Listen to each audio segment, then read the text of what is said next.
J'ai entrepris cette année de vous présenter les 100 meilleurs comics de l'histoire, les 100 meilleurs comics, ces 100 comics qui méritent de figurer dans toute bonne collection qui se respecte, des comics à découvrir, des comics que vous avez peut-être déjà et des comics qu'il est bon de relire de temps en temps, d'abord pour voir s'ils ont survécu à l'épreuve du temps et s'ils sont toujours aussi bons que dans le souvenir qu'on en a. Et aujourd'hui, j'ai décidé de m'attaquer à un morceau de l'histoire des comics, un truc qui nous a complètement chamboulé et qui nous a complètement pris par surprise à la fin des années 90. Aujourd'hui, nous allons parler de Authority. Pourquoi on parle d'Authority? Parce que d'abord, ça fait partie de mes titres préférés depuis toujours, mais également parce que, vous le savez, un projet de film est à l'étude, puisque dans le nouvel univers d'ici au cinéma, il devrait y avoir un film Authority, et les personnages dont on va parler devraient bien faire leur premier pas à l'écran, ce qui est plutôt une nouvelle intéressante. Et peut-être que si vous voyez cette vidéo en 2028, eh bien vous vous direz, mais je l'ai vu ce film, enfin, de quoi il parle.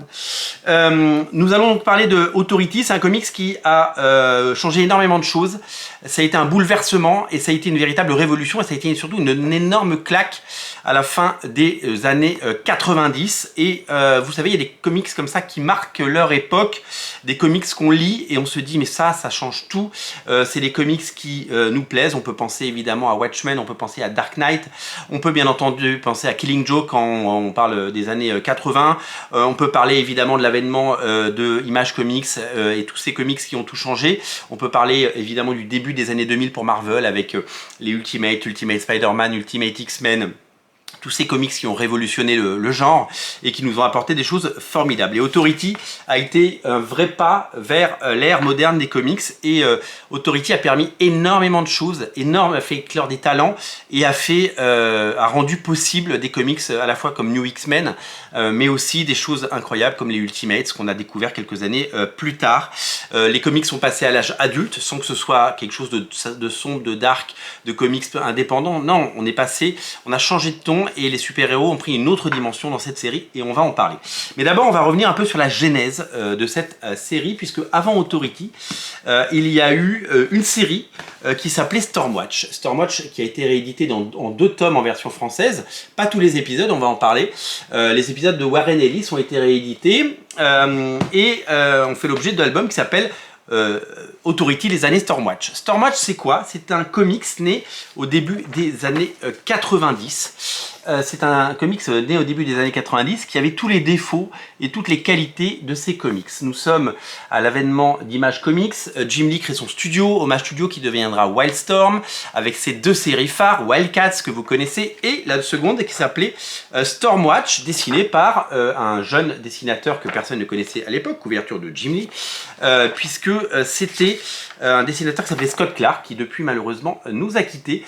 Une série qui avait toutes les qualités et tous les défauts des années 90, c'est-à-dire que c'était une série fait un peu à la chaîne, sans trop de scénario, et avec cette volonté d'avoir des gros bras, des scènes d'action, des scènes héroïques, des énormes fusils, d'avoir des nanas hyper sexy.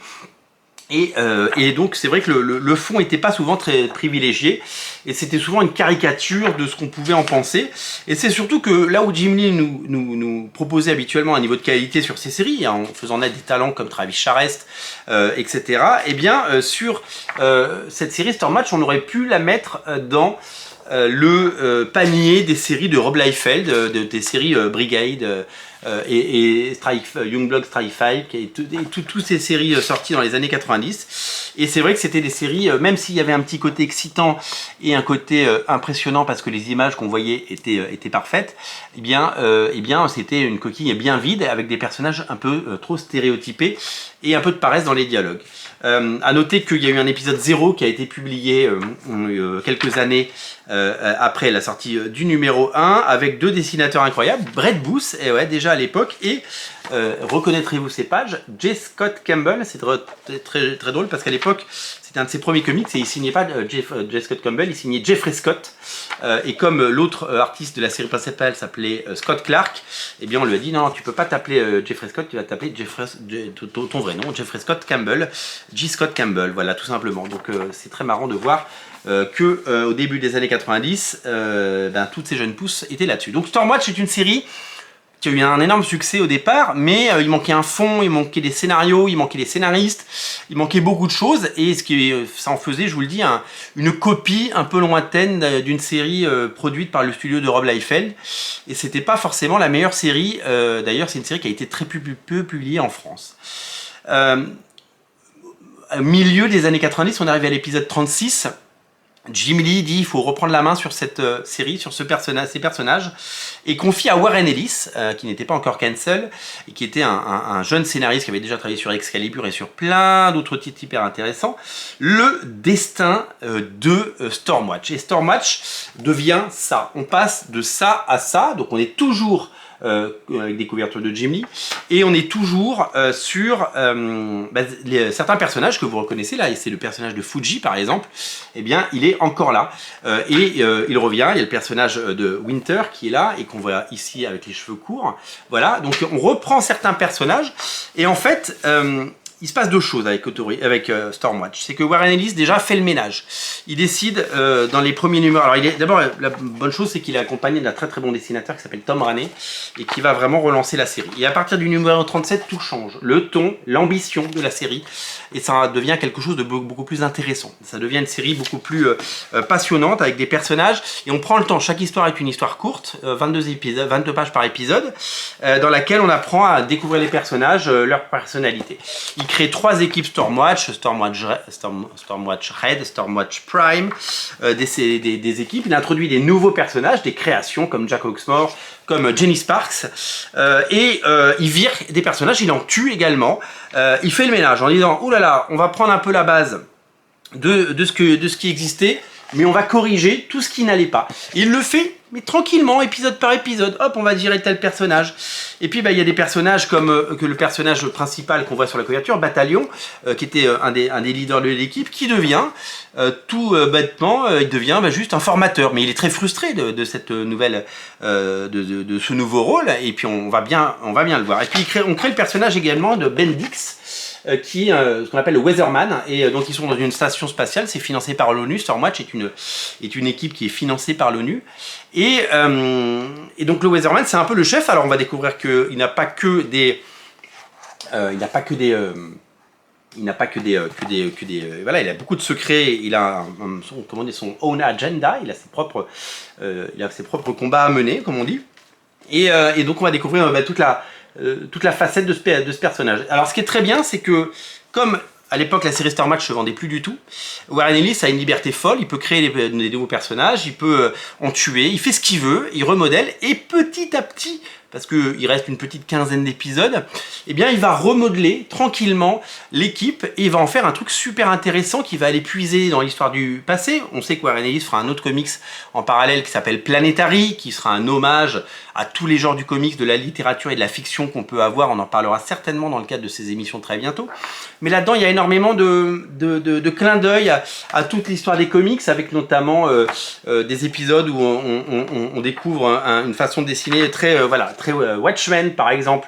Et puis il y a des pages qui ressemblent beaucoup à du Jack Kirby. Donc là, oui, là on est vraiment sur de l'hommage à Watchmen. Ça va vraiment puiser dans l'histoire des comics pour donner un peu de corps, un peu de matière, un peu de passé à ces personnages.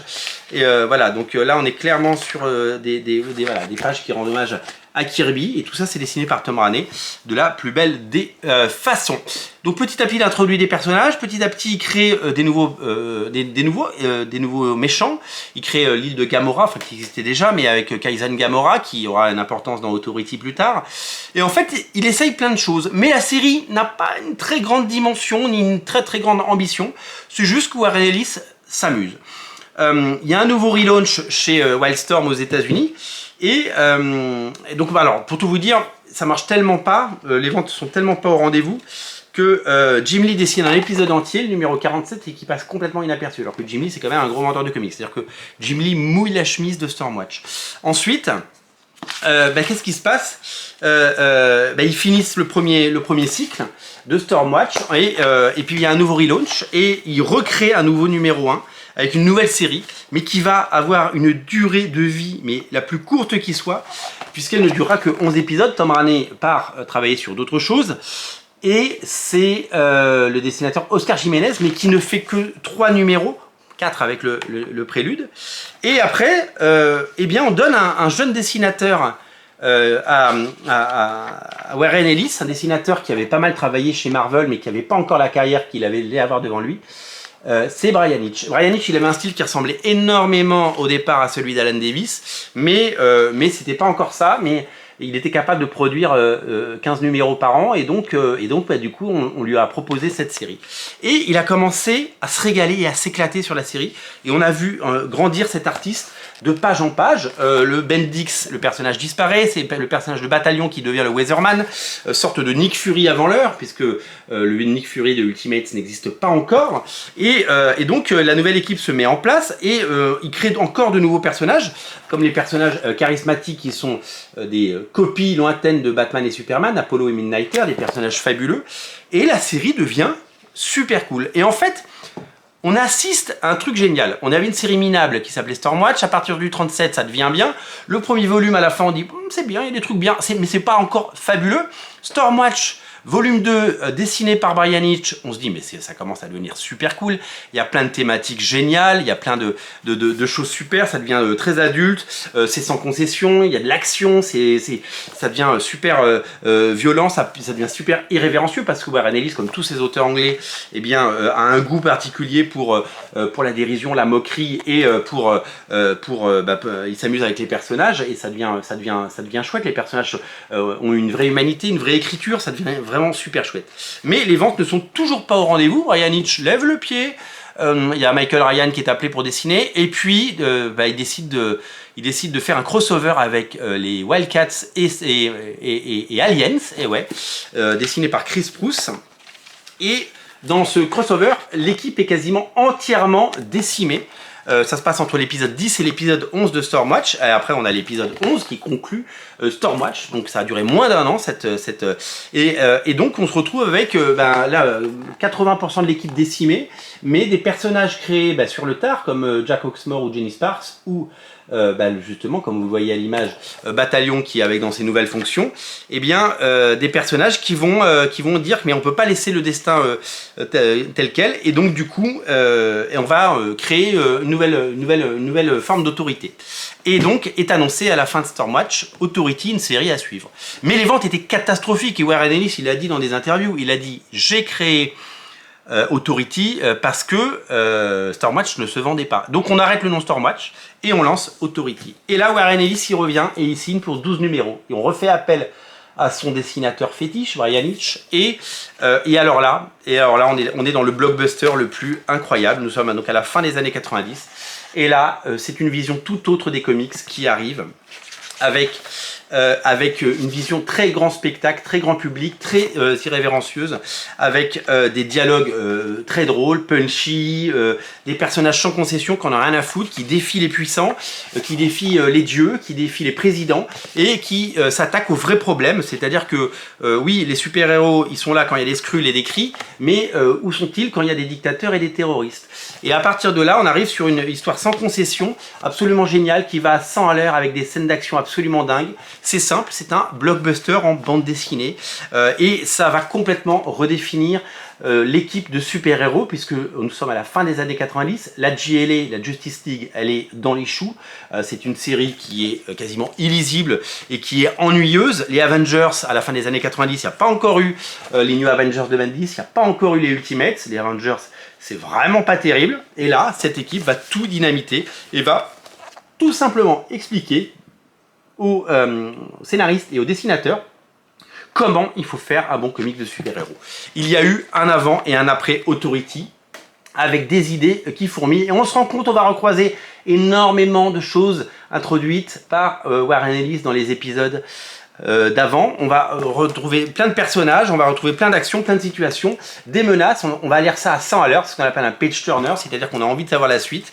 Et on va découvrir donc ces personnages absolument incroyables qui vont défier le temps, l'espace et les dimensions ça, dans des histoires fabuleuses. Là, Brian Hitch, au niveau dessin, il explose et ça va lui ouvrir, vous le savez, les portes de Marvel Comics qu'il avait snobé pendant des années, qu'il avait fait un peu bosser mais qui n'avait jamais vu son potentiel de son projet d'après. Alors, il va faire quelques épisodes de Justice League parce que comme ça c'était chez DC, il le récupère sur Justice League, mais c'était pas fameux. C'est pas son deuxième run sur Justice League, c'est le premier qu'il a fait au début des années 2000 et puis après très vite il va faire les Ultimates chez Marvel quelques années après et il aura enfin le succès mérité et ce sera absolument génial. On a 12 numéros là-dedans, on prend une claque, on se régale et c'est tout simplement génial et ça fait partie de ces comics qui, à l'époque, j'ai acheté tous les numéros, ça a été absolument exceptionnel et ça fait partie de ces choses qu'il faut avoir lu et relu. Warren Ellis dit 12 numéros, j'arrête et j'ai créé un truc, je me suis régalé comme quand il a fait Next Wave, 12 numéros, il s'en va, voilà, et il laisse la main à Mark Millar. Mark Millar, c'est pas encore le grand scénariste qu'on connaît, personne ne connaît Mark Millar. Je suis sûr qu'il y a des gens qui ont même quitté le navire en disant, il n'y a plus Warren Ellis, je m'en vais. Mark Millar arrive à partir du numéro 13 avec un dessinateur que personne ne connaît non plus, Frank Quitely, un Écossais. Les deux Écossais reprennent la série. Et là où on pensait qu'on avait vu le sommet avec Warren Ellis, avec ses runs absolument fabuleux, et avec tout ce qu'il a pu faire, et bien alors là on se retrouve dans quelque chose d'encore meilleur, c'est-à-dire qu'il pousse le curseur encore plus loin, encore plus fort, c'est encore plus génial, puisque alors là c'est sans concession, c'est encore plus drôle, encore plus violent, encore plus méchant, encore plus acide, encore plus piquant, et les idées pleuvent, et là on se retrouve dans un très grand classique, c'est-à-dire que c'est assez rare, hein, Warren Ellis, Brian Hitch crée quelque chose de génial sur les cendres d'un brouillon de comics de qualité mais qui aurait pu tomber dans l'oubli. Stormwatch, Authority volume 1 génial et le volume 2 est encore meilleur. Les deux auteurs qui depuis ont fait carrière, on connaît la carrière de Mark Millar, évidemment ça lui a ouvert les portes de Marvel Comics et après il a fait les Ultimates, il a fait Ultimate X-Men, Ultimate Fantastic Four, Old Man Logan, Civil War et tout ce que vous avez pu lire, Wolverine Ennemi d'État, puis tout ce qu'il a fait après chez Millar World, hein, de Jupiter's Legacy, en passant par Kick-Ass, en passant évidemment par Magic Order. Et puis ensuite, Frank Quitely, il est parti faire les New X-Men. Et d'ailleurs, ça a été un des sujets, puisqu'il n'a pas terminé. Frank Quitely, il n'a pas terminé cette saga, puisqu'il a été débauché par Marvel pour faire les New X-Men de Grant Morrison. Si bien qu'il y a eu 4 épisodes fill-in par Tom Payer et Dustin Nguyen, super chouette, Dustin Nguyen qui reviendra quelques années plus tard sur la série Authority pour une série qui n'est pas éditée en français, scénarisée par Ed Brubaker, qui j'espère sera rééditée un jour, qui s'appelle Authority Révolution, et c'est Arthur Adams qui a terminé alors il restait 3 épisodes à faire, il en a fait 2, et du coup il y a des très bons scénaristes et très bons dessinateurs.